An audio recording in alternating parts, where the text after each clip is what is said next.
Cage Minds, Micah Frankel at the Jackson Wink Academy. BKFC Prospect Series on January 27th is just around the corner. Jenny Savage is already in town. How you doing, ma'am? I am doing excellent. How are you doing? I'm doing well. I'm excited to see BKFC returning, especially excited to see your fight, this one that everyone's been in much anticipation for quite a while. Yeah, man, she's a big hype, and I'm about to end the hype train, as they say.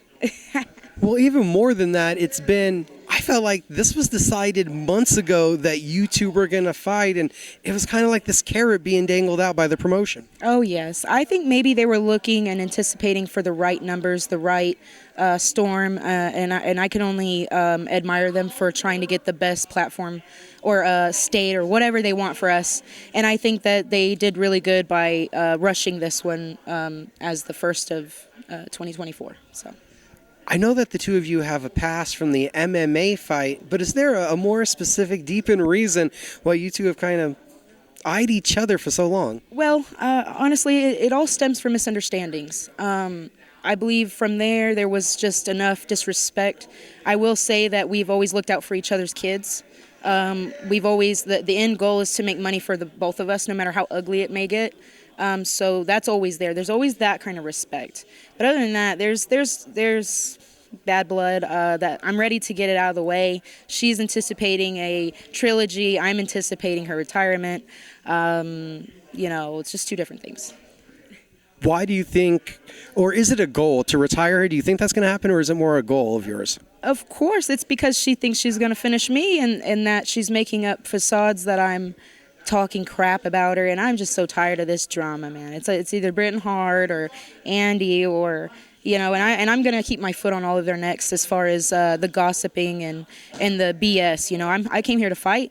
I didn't come here for to be an entertainer so much. I mean, maybe that's where I messed up, but I'm in it now for life, and this is what I do. I fight. I don't play games, You don't play boxing.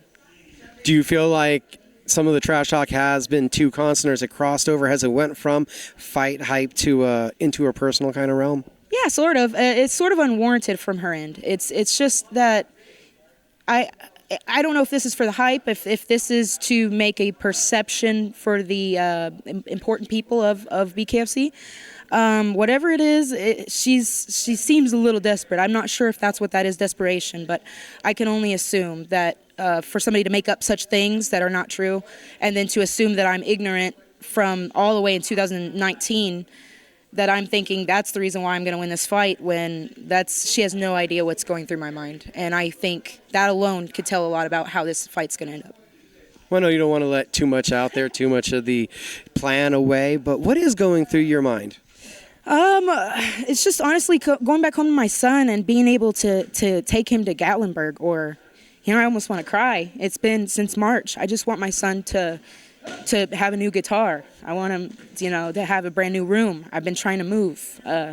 It's not easy, to go and lose a world title and then have somebody think that they're just gonna, knock me out or whatever. When, whatever her idea of how this fight's gonna go, it's nothing personal from my end. I don't care about how she wants the fight to be.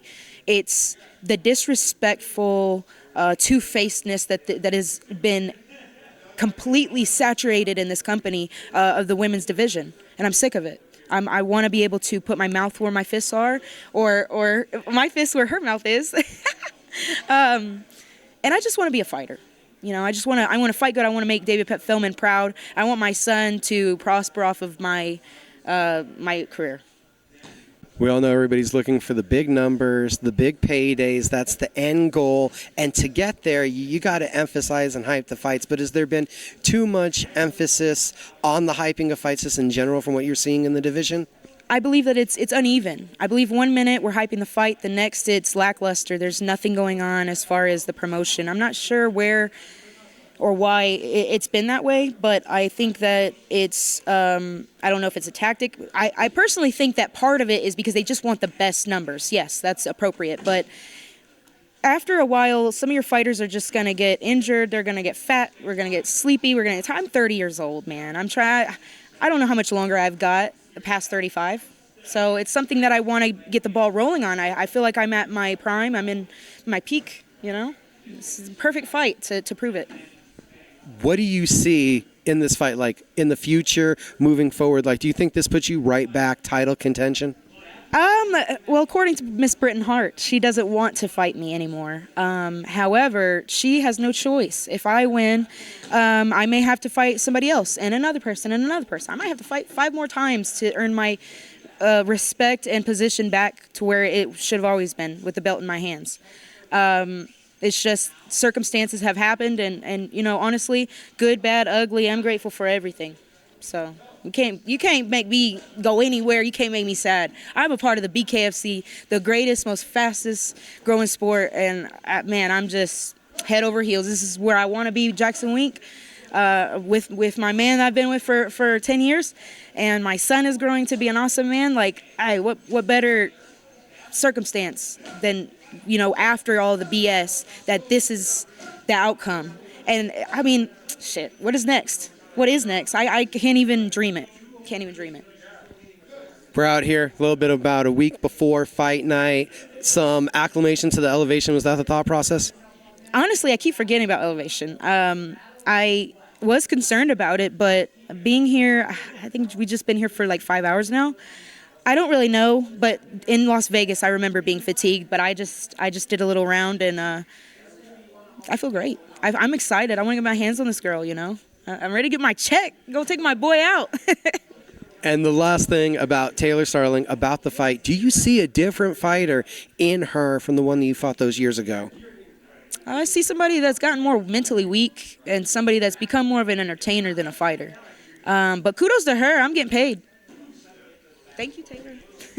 And the last thing before I let you go, I had to ask. We know the nickname.